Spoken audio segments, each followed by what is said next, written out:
பிரேக்ஃபாஸ்ட்டுக்கு ரொம்ப ஈஸியாக குயிக்காக பொங்கல் எப்படி செய்கிறதுன்னு பார்க்கலாம். ஒரு 2 கிளாஸ் அவ்வளோ அரிசி எடுத்துகிட்டு ஒரு அரை கிளாஸ் அவ்வளோ பாசிப்பருப்பு எடுத்துகிட்டு நல்லா 2 வாட்டி கழுவிட்டு ஒரு 10 நிமிஷம் ஊற வச்சு எடுத்து வச்சுருக்கேன். ஒரு குக்கருக்கு ஒரு 2 டேபிள் ஸ்பூனோட எண்ணெய் போட்டு 1 டேபிள் ஸ்பூனோட நெய் போட்டுக்கோங்க.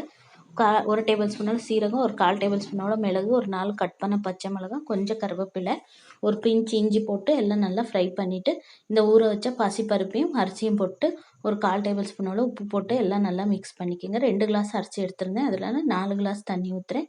ஊற்றிட்டு இன்னும் கொஞ்சம் உப்பு வேணும்னா உப்பு போட்டு எல்லாம் நல்லா மிக்ஸ் பண்ணிவிட்டு குக்கர் மூடி ஒரு 2 விசில் வர வச்சுக்கிறேன். 2 விசில் ஆனதுக்கப்புறம் எடுத்து பார்த்திங்கன்னா இது வந்து நல்லா வெந்திருக்கும், நல்லா டேஸ்ட்டாகவும் இருக்கும். பாருங்கள் இப்போ எவ்வளோ நல்லா இருக்குன்னு. இப்போ எல்லாம் நல்லா இந்த மாதிரி மிக்ஸ் பண்ணிவிட்டு எப்பயுமே பொங்கல்னா சாம்பார் செய்வேன். இந்த வாட்டி நான் வந்து பொட்டுக்கடலை சட்னி செய்கிறேன். இதுக்கு வந்து சூப்பராக இருக்கும்.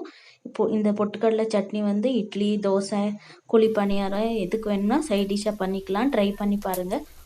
அது பேனுக்கு ஒரு டேபிள் ஸ்பூன் எண்ணெய் போட்டு ஒரு 5 பச்சை மிளகா போட்டு நல்லா ஃப்ரை பண்ணிவிட்டு ஒரு மிக்ஸி ஜாருக்கு ஒரு 2 டேபிள் ஸ்பூனோட தேங்காய், ஒரு 4 டேபிள் ஸ்பூனோட பொட்டுக்கடலை போட்டுக்கிறேன். போட்டு இந்த வறுத்த பச்சை மிளகாவையும் போட்டு ஒரு 1/4 டேபிள் ஸ்பூனோட உப்பு போட்டுக்கோங்க.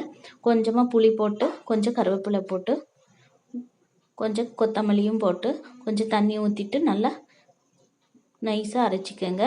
இந்த மாதிரி நைஸாக அரைச்சிட்டு இப்போ பாருங்கள் இது வந்து நல்லா ரெடியாக இருக்குது. இப்போ இதுக்கு தாளிப்பு போட்டுடலாம். அதே பேனுக்கு ஒரு 1/4 டேபிள் ஸ்பூனோட எண்ணெய் போட்டு கொஞ்சம் சீரகம் போட்டு கொஞ்சம் கருவேப்பிலை நல்லா ஃப்ரை ஆனதுக்கப்புறம் இதுக்கு போட்டு நல்லா எல்லாம் மிக்ஸ் பண்ணிக்கோங்க. இது வந்து இந்த சட்னியை பொங்கல் கூட வச்சு சாப்பிட்டிங்கன்னா அவ்வளோ டேஸ்ட்டாக இருக்கும்.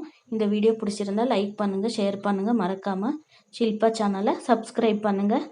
தேங்க்யூ.